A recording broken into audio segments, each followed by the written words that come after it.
जी अस्सलाम वालेकुम रहमतुल्लाहि व बरकातहू। और सुप्रीम कोर्ट से फैसला आ गया और सुप्रीम कोर्ट का फैसला आ गया। चीफ जस्टिस उमर अता बंदयाल की सरबराही में 3 रुकनी बेंच ने फैसला सुना दिया। इलेक्शन कराए जाएं, सुप्रीम कोर्ट का हुक्म। इलेक्शन कमीशन का फैसला गैर आईनी, गैर कानूनी इख्तियारात से तजावुज। इलेक्शन कमीशन ने गैर आईनी काम किया इलेक्शन मुलतवी करके, इलेक्शन कमीशन ने गैर कानूनी काम किया इलेक्शन मुलतवी करके, इलेक्शन कमीशन ने अपने इख्तियारात से तजावुज किया। पंजाब के इंतखाबात 14 मई को होंगे। खैबर पख्तूनख्वा के इंतखाबात के हवाले से मुतलका फोरम से भी रजू किया जा सकता है, मतलब गवर्नर से भी रजू किया जा सकता है, और अगर कोई रुकावट हुई तो सुप्रीम कोर्ट से भी रजू किया जा सकता है। इस फैसले के मेन पॉइंट्स क्या हैं 3 रुकनी बेंच के, पहले वो सुनाता हूं। मेन पॉइंट्स आपको बताता हूं। पूरा फैसला आपने सुन लिया होगा, लेकिन इसके मेन पॉइंट्स दोबारा से बना देता हूं। इलेक्शन कमीशन का फैसला कालअदम, मतलब जो इलेक्शन कमीशन ने इलेक्शन मुलतवी करके 8 अक्टूबर को 6 महीने इलेक्शन आगे किए थे, सुप्रीम कोर्ट ने वो फैसला कालअदम करार दिया है। इलेक्शन कमीशन का फैसला गैर आईनी करार दिया है। दायरा इख्तियार से तजावुज किया है, कहा है कि ये दायरा इख्तियार से तजावुज किया इलेक्शन कमीशन ने, ये गैर कानूनी है। और सुप्रीम कोर्ट ने कहा है कि इलेक्शन कमीशन की वजह से 13 दिन जाया हो गए, मतलब 30 अप्रैल को इंतखाबात होने थे, अब 14 मई को होंगे। ये जितने दिन जाया हुए, ये इलेक्शन कमीशन की वजह से जाया हुए। पंजाब 14 मई को जैसा बताया, खैबर पख्तूनख्वा इलेक्शन के हवाले से मुतलका फोरम से रजू किया जाए, अदालत से भी रजू किया जा सकता है, सुप्रीम कोर्ट से भी रजू किया जा सकता है अगर कोई रुकावट हुई। वफाक 20 अरब दे इलेक्शन कमीशन को, फंड्स दे इलेक्शन कमीशन को, सुप्रीम कोर्ट का बड़ा हुक्म। वफाक इलेक्शन सिक्योरिटी, मतलब फौज, रेंजर्स, एफसी, पोलिंग अमले समेत तमाम वसाइल मुहैया करे इलेक्शन कमीशन को। पीडीएम हुकूमत को सुप्रीम कोर्ट ने कहा है कि वो फंड्स भी दे इलेक्शन कमीशन को, और सिक्योरिटी के लिए फौज, रेंजर, एफसी, पुलिस, जुडिशल अफसर सब कुछ मुहैया करे। वफाकी हुकूमत, पंजाब हुकूमत ने वसाइल मुहैया ना किए, मदद ना की, तो सुप्रीम कोर्ट से रजू किया जाए इलेक्शन कमीशन को, कहा सुप्रीम कोर्ट ने। और इलेक्शन कमीशन तमाम रिपोर्ट जजिस चैम्बर में दे, मतलब अदालत में आने की ज़रूरत नहीं है, चीफ जस्टिस को आगाह करें तमाम के कितने फंड्स मिले, कितनी सिक्योरिटी मिली, कहाँ रुकावट है। निगरान पंजाब हुकूमत सिक्योरिटी प्लान दे जजेस के। फिर जो सबसे अहम इस फैसले में, इलेक्शन करवाए जाएं या इलेक्शन 90 दिन के अंदर होने चाहिए, या जो इलेक्शन कमीशन का फैसला कालअदम करार दिया गया, इसके बाद जो सबसे इंपॉर्टेंट चीज़ है वो ये है कि जजेस के इख्तलाफी नोट में, मतलब मंसूर अली शाह, जस्टिस मंसूर अली शाह और जस्टिस मंदोखेल के जो इख्तलाफी नोट आया था 27 सफाती, जिसमें कहा गया था कि पहला फैसला, आज से 1 महीना पहले फैसला जो 3-2 से नहीं 4-3 से आया है, उस हवाले से इस फैसले में है कि जजेस के इख्तलाफी नोट में 4-3 वाला नुक्ता खिलाफ कानून है, फैसला 3-2 से आया। मतलब पीडीएम हुकूमत जो जिस पर खेल रही थी, जो सियासतें कर रही थी, आजम नज़ीर तारड़ जो मज़हका खेज एक मौक़िफ़ बयान कर रहे थे कि 2 जज साहबान जो बेंच छोड़ गए पहले 5 रुकनी बेंच को, वो भी हमारे मौक़िफ़ के हामी, लिहाजा फैसला 3-2 से नहीं 4-3 से आया, उसको रद्द किया है सुप्रीम कोर्ट ने और कहा है कि फैसला 3-2 से आया है।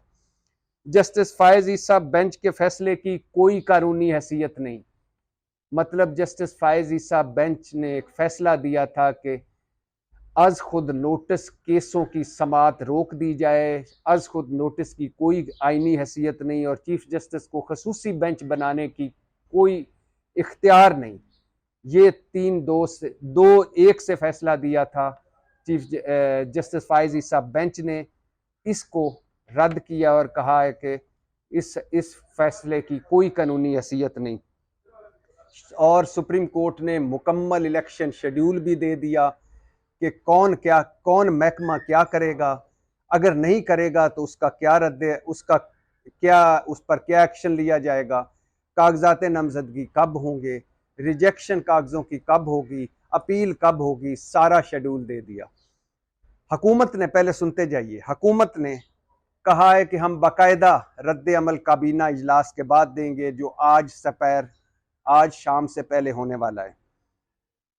आजम नज़ीर तारड़ वजीर कानून ने प्रेस कॉन्फ्रेंस की, वही कहा कि चूंकि फुल कोर्ट नहीं बनाया गया, चूंकि ये जो पहला फैसला था वो 4-3 से रद्द हो चुका, इस बेंच की कोई हैसियत नहीं, फुल कोर्ट बनाएं। और जस्टिस फायज ईसा बेंच के फैसले को रद्द किया गया, आजम नज़ीर तारड़ ने कहा फैसले में, और फिर इस पर 6 रुकनी बेंच भी बना दिया गया है। आज खुद नोटिस केस की समाअत रोकने के हुक्म पर पहले सर्कुलर जारी किया गया कि इसकी कोई हैसियत नहीं, फिर कहा यह हमारा इंतजामी मामला है, फिर रद्द किया गया और अब फिर 6 रुकनी बेंच बनाया गया। अदलिया तकसीम है, कुछ जजेस को बेंचों में शामिल नहीं किया जा रहा, चीफ जस्टिस तमाम जज साहबान को इकट्ठा लेकर नहीं चल रहे, ये हुकूमत का मौक़िफ़ है। लेकिन बड़ा फैसला आया, उम्मीदों के मरकज़ थी आज सुप्रीम कोर्ट, पूरी मुल्क की नज़रें थी सुप्रीम कोर्ट की तरफ। चीफ जस्टिस उमर अता बंदयाल दबाव में नहीं आए, कोई शक नहीं, उन्होंने तज़हीक बर्दाश्त की, किरदार कुशी उनकी हुई, उनकी तज़हीक की गई, उनके ख़ानदान पर इल्ज़ामात लगाए गए और उन पर मुसलसल तनकीद होती रही। जजेस और जलसों में जजेस पर तनकीद की गई और सबसे अहम बात, चीफ जस्टिस उमर अता बंदयाल के 3 रुकनी बेंच को पर तरह तरह के इल्ज़ाम लगाए गए, लेकिन वो दबाव में नहीं आए और वो जस्टिस मुनीर नहीं बने, नज़रिया ज़रूरत ज़िंदा नहीं किया। उन्होंने वो आइन की सरबुलंदी के साथ रहे, आइन पाकिस्तान के साथ रहे और उन्होंने एक अच्छा फैसला दिया और कमाल का फैसला दिया। और आज सुप्रीम कोर्ट ने साबित कर दिया है कि वो सिसिलियन माफिया और गाड फादरों के दबाव में नहीं आए। उन्होंने किरदार कुशी और तज़हीक की परवाह नहीं की, उन्होंने इल्ज़ामात की परवाह नहीं की और उन्होंने आइन का साथ दिया, आइन की सरबुलंदी और आइन के मुहाफ़िज़ के तौर पर सुप्रीम कोर्ट सामने आई। अब होगा क्या, काबीना का इजलास होने वाला है, जो खबरें हैं कि वो रिजेक्ट कर रहे हैं, हुकूमत इस फैसले को नहीं मान रही क्योंकि इलेक्शन नहीं करवाएंगे, खा इसके लिए मुल्क में एमरजेंसी लगवा ले या मार्शल लॉ लगवा ले, इलेक्शन नहीं करवा रही पीडीएम, इसके लिए खा पूरा मुल्क तबाह हो जाए, पूरे मुल्क के इदारे तबाह हो जाएं, आईने पाकिस्तान तबाह हो जाए, पार्लियामेंट का तकद्दुस ना रहे, जमहूरियत ना रहे, कुछ भी ना रहे, इलेक्शन नहीं करवाने, इलेक्शन की तरफ नहीं जा रहे 2 सूबों के इलेक्शन। अब कर क्या रहे हैं, वो अपील कर, इस एक थिंकिंग है कि अपील करें, नजर सानी अपील करें, फैसले को लंबा ले जाएं और सुप्रीम कोर्ट के हवाले से जितनी इसमें जमा तफरीक है वो करें और अदलिया तकसीम से फ़ायदा उठाएं, सुप्रीम कोर्ट के अंदर जो तकसीम है उससे फ़ायदा उठाएं। इम्पॉर्टेंट, बड़ा अहम टाइम है, बड़ा मुश्किल वक्त है कि अब सुप्रीम कोर्ट ने पहला फैसला दिया इलेक्शन करवाएं, उसके बाद नहीं माना, अब दूसरा फैसला दिया इलेक्शन कराएं, उसके बाद भी कहते हैं कि फुल कोर्ट बनाएं, उसके बाद भी कहते हैं कि ये मुतस्सब जज हैं, ये 3 रुकनी बेंच हमें कबूल नहीं है, इन्होंने हमारे खिलाफ फैसले दिए हैं। सबसे अहम बात एक और बताता चलूँ, क्या राना सनाउल्लाह वज़ीर दाखिला जब सुप्रीम कोर्ट गए तो उनके पीछे पूरा एक जलूस था और जलूस के हाथ में बैनर्स थे और जो बैनर अदलिया के खिलाफ थे। सिसिलियन बेंच कहा गया, मुतस्सब जज कहा गया और बहुत सारे जजेस की तज़हीक के हवाले से लगाए गए बैनर, बेइज्जती करने की कोशिश की गई, उनकी मजाक उड़ाने की कोशिश की गई इस बेंच की। और फिर इसी तरह आज़म नज़ीर तारड़ जब आए तो उस वक्त उनके पीछे भी बैनर्स उठाकर मुस्लिम लीगी वर्कर और वकील चल रहे थे। तो साफ जाहिर हो रहा है लड़ाई ओपन हो गई है हुकूमत की और सुप्रीम कोर्ट की। साफ लग रहा है कि सुप्रीम कोर्ट के अंदर तकसीम है, एक जस्टिस फायज ईसा ग्रुप है, एक जस्टिस उमर अता बंदयाल ग्रुप है। साफ जाहिर हो रहा है कि ये मामला अभी सुलझा नहीं, बुरहान टला नहीं, अभी और बड़े मरहले हैं इलेक्शन तक जाने के लिए। साफ जाहिर हो रहा है कि अभी सियासी नफरत, सियासी तकसीम और सियासी मुहाजराई बढ़ेगी। इमरान खान ने वेलकम किया एक मरतबा फिर सुप्रीम कोर्ट के फैसले को, और पीडीएम ने, हुकूमत ने जुज़वी तौर पर इसे रिजेक्ट किया है, इसको नहीं माना। काबीना के इजलास के बाद फैसला देंगे, और फैसला उनका वही होगा कि हम तब मानेंगे जब फुल कोर्ट बनेगा।